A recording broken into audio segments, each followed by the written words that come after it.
Those who have studied the various anomalies contained by the SCP Foundation know that this world has quite a lot to fear. Enormous world-devouring monsters that thrive on an endless stream of hate, seemingly innocuous statues waiting to snap your neck the second you turn your back, and a shark-eyed old man with the power to reach through solid concrete, grab hold of you with his rotting hands, and drag you into his own personal hell.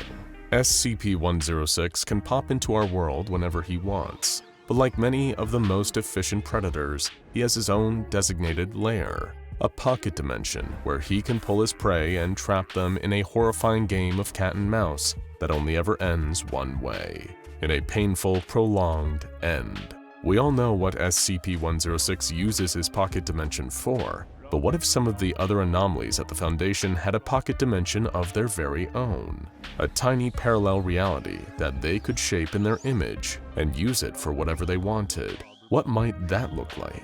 A special team of SCP Foundation operatives were tasked with conducting an experiment using an elaborate computer system to run simulations and see what different anomalies might do with their pocket dimensions, should the opportunity ever arise. Stranger things have certainly happened at the SCP Foundation, so they prepared a list of anomalies that presented the most potential for interesting findings and fired up the simulation. For the very first subject, they selected an anomaly who was also a colleague, Dr. Bright and SCP-963. The monitor attached to the computer running the simulation showed a curious, surprising picture. There was a door with one sign, Bright Council Meeting inside. Past the door was a long conference table packed to the brim with different attendees. There were guards, D-Class, scientists, men and women, all wearing the trademark anomalous amulet. It was every single incarnation of the Doctor himself, all talking over each other with great enthusiasm. At the head of the table there was a monitor depicting the current incarnation of Dr. Bright going about his daily life on a live video feed. All of the many Dr. Brights were instructing him, giving him advice and guidance on every impulse and decision.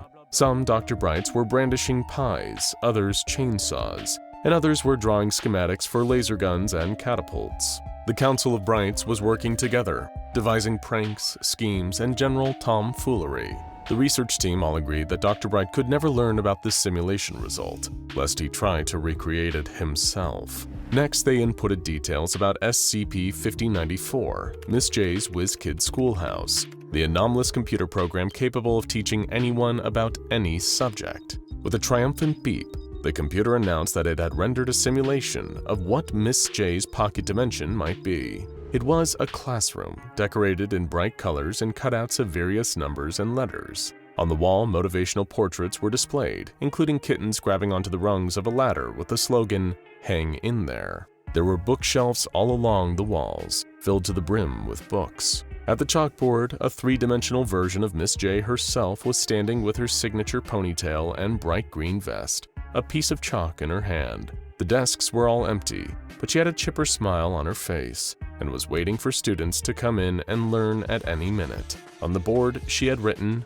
"Welcome, class." Next, they chose an entity whose inner life was a bit more difficult to discern, whose motivations, though seemingly straightforward, were perplexing. SCP-049, the Plague Doctor, forever in pursuit of curing a pestilence that he could not get the Foundation to understand, creating lifeless zombies whenever he attempted to treat a patient. Where would this inscrutable doctor disappear to if he only could? What would his hideaway be? The simulation rendered a sterile laboratory environment. No real surprise given his proclivity for medical science. There were stainless steel tables and instruments. The Plague Doctor stood in the fully outfitted lab, going about his work as he always did, with no one to interrupt or disturb him.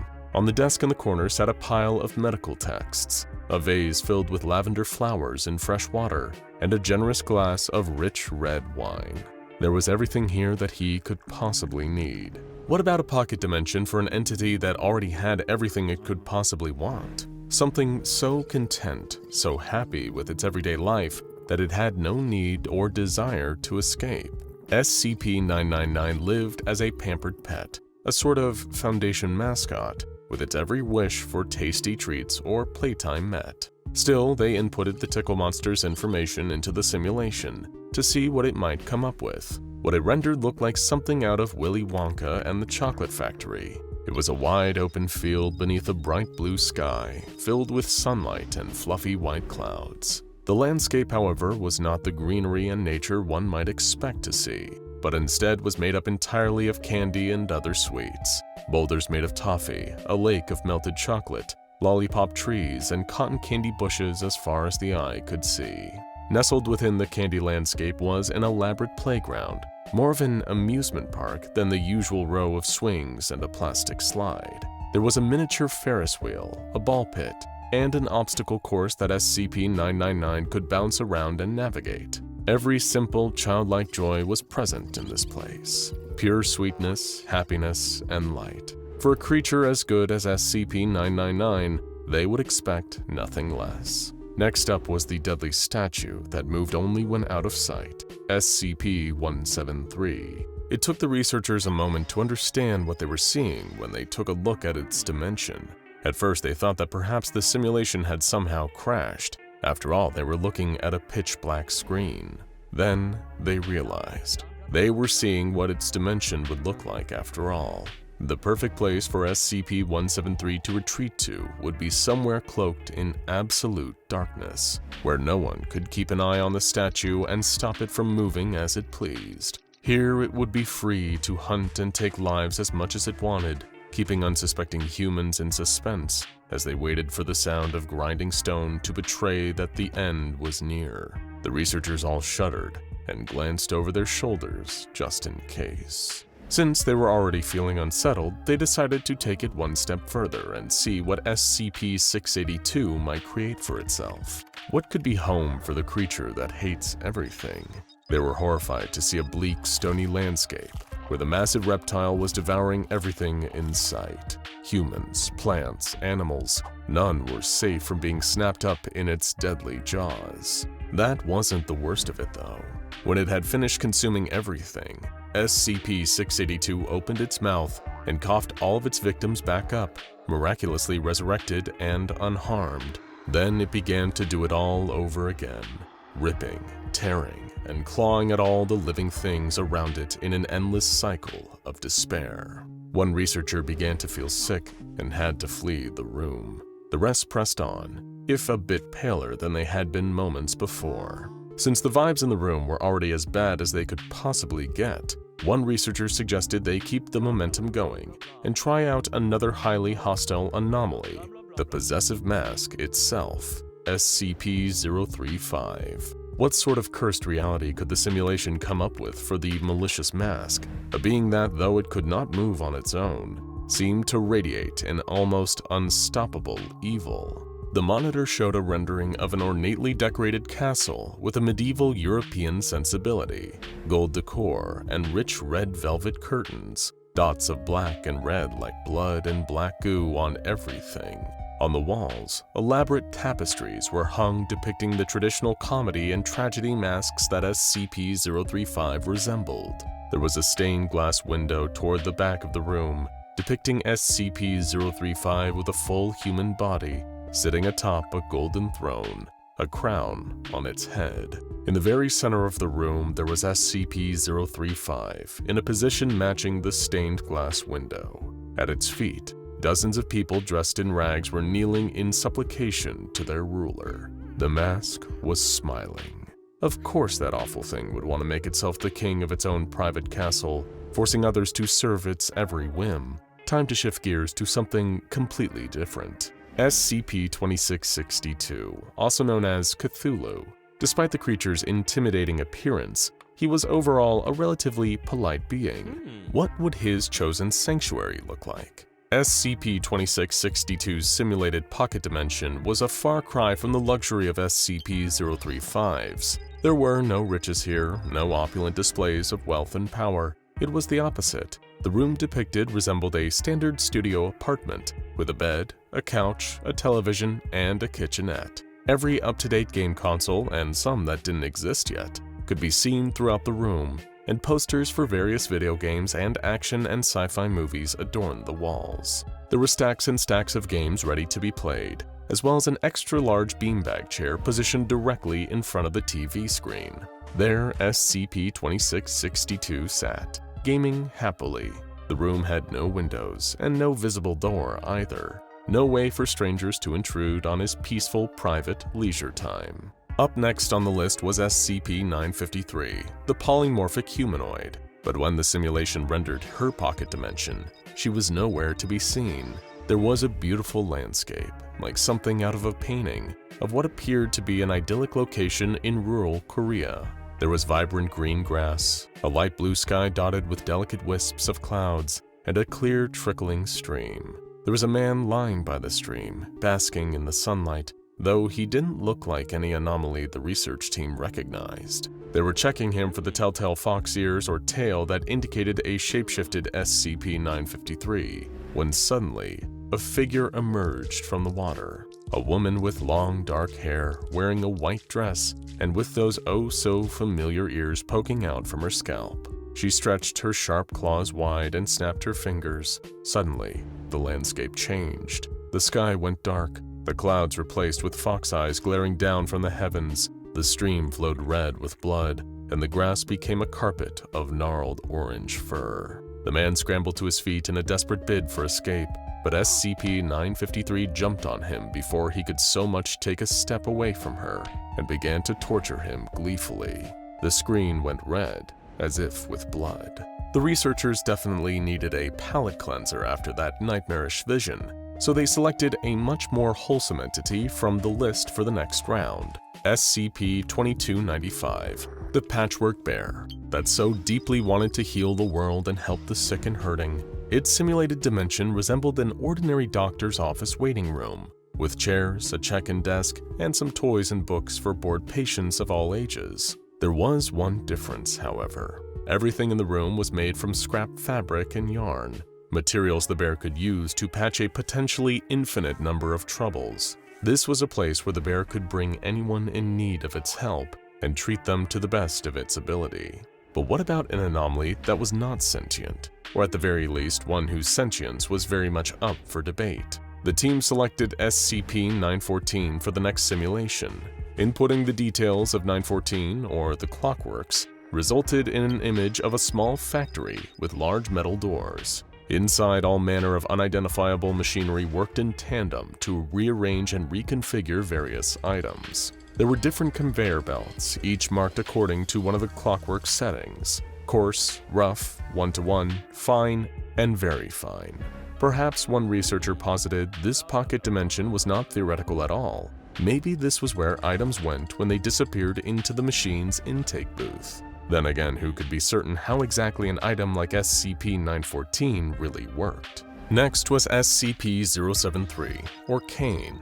In his dimension, the world of his own making, he strolled through a dense forest, the vegetation thriving all around him where it would have ordinarily withered and died. He plucked an apple off a tree and took a bite. SCP-529, Josie the Half-Cat, romped through a playroom that could only be described as cat heaven. Scratching posts, fish and chicken treats, balls of yarn, everything a feline friend could ever desire. One researcher wiped a tear from her eye, and when her colleagues questioned it, she just replied, "I really like cats, okay?" In a subject change, another researcher suggested trying a sort of before and after experiment with the simulation. They would see what sort of pocket dimension might be generated by an anomaly before a traumatic event, and what it might create after. They settled on SCP-066, Eric's toy. First, they built the simulation around SCP-066 as it first behaved when it arrived at the SCP Foundation. The result produced was a world made of colorful yarn, filled with living yarn creatures roaming around the landscape as Eric's toy rolled among them cheerfully. Then they inputted the details of the incident that shifted the entity's behavior, when a D-Class attempted to cut off a piece of its yarn body for study. The resulting pocket dimension was made not of yarn, but of fleshy tendrils dripping with red that curled and writhed like tentacles, grasping and squeezing aggressively at anything that intruded on the space. A striking visual representation of the change in the anomaly's mental and emotional state. Next was SCP-1867, Lord Blackwood. Lord Blackwood's pocket out of reality was the interior of a grand hunting lodge, with a roaring fire in the fireplace and an impressive, if a bit macabre, bearskin rug stretched across the floor. Lord Blackwood stood in all of his brightly colored sea slug glory at a bar in the corner of the room, next to a glass of whiskey and a hand-carved wooden pipe. All along the wall were various trophies, taxidermy of a variety of wild beasts that the slug had hunted over the years, as well as artifacts picked up along its travels, fossils, rare books, paintings, and primitive weapons. There were also grainy old photographs of Lord Blackwood with many of his associates from over the years, other famed hunters and gentlemen explorers he had embarked on his expeditions alongside. SCP-4910, the Grinner, would dwell in a volcanic landscape, where rock and lava were replaced with fleshy pink gums and teeth jutted out of every available surface. Gnarly. SCP-076, Abel, would use his pocket dimension as a battle arena, a grand coliseum of sorts filled with every weapon imaginable, where he could trap his strongest would-be opponents and force them into a fight to the death. SCP-527, Mr. Fish's simulated pocket world resembled the city of Boston, with one notable difference. Every depiction of a human being, from statues to billboard advertisements to magazine covers, showed them with fish heads atop their human bodies. There was not a human head to be seen, except at what would have ordinarily been the seafood market. There you could find chests of ice-held fresh human heads that were ready to be sold. Though the sight of the human heads was a bit disconcerting, the research team understood the significance of this place. It made sense that Mr. Fish would want to retreat to a world that matched his lived experience, where everyone else looked like him. There was even a hat shop stocked with tiny little formal hats like his very own top hat.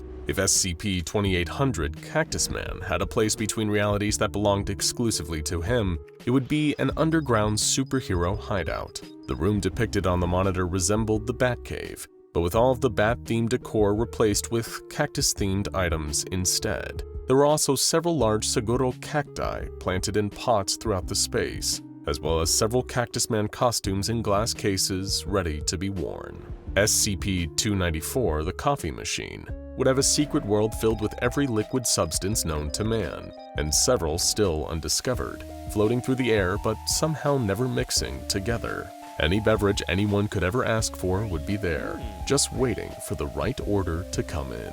SCP-352 Baba Yaga was next. It was a large forest, seemingly ordinary at first glance, but within its depths lurked every fear a person could ever have, depending on what unsuspecting victim she was able to pull into the darkness. There could be a high-up cliffside waiting for someone afraid of heights, a giant spider awaiting an arachnophobe, or thick, inky blackness waiting for someone afraid of the dark. All around the forest floor, her hair curled, waiting to ensnare her prey. SCP-662, more specifically SCP-662-1, Mr. Deeds, quite possibly already occupied a pocket dimension when his bell was not in use. Though they had no way to know for certain, the simulation predicted that his break room of sorts might look like this. A blue room with 2 shelves filled with cleaning tools, a brown couch, and a little bed in the corner where the butler could sleep during his time off. SCP-169 Leviathan would disappear into an aquatic pocket dimension, a place large enough for it to swim comfortably, possibly forever, in the peaceful, infinite ocean. Then the research staff decided to input SCP-096 and see what the Shy Guy's pocket dimension might look like. Unlike the old man, this anomaly was not aggressive all the time, and it seemed to take no pleasure in hunting. Instead, it acted in a kind of twisted self-defense, attacking anything that saw its face and set it off on a spree of violence that ended in death. SCP-096's potential pocket dimension was a dark, dismal labyrinth, like something out of the Greek myth of the Minotaur. Stone corridors twisted this way and that, leading any potential intruders down dead ends and away from the center, where SCP-096 hid from sight. In the center, there was light and life, trees, grass, a small pond, and a nest filled with blind birds chirping and singing to SCP-096 as it sat in complete obscurity, away from prying eyes. Now go check out SCP-001 When Day Breaks, SCP-106, and SCP-096 vs. SCP-106 for more crazy what-ifs involving a certain slimy old man.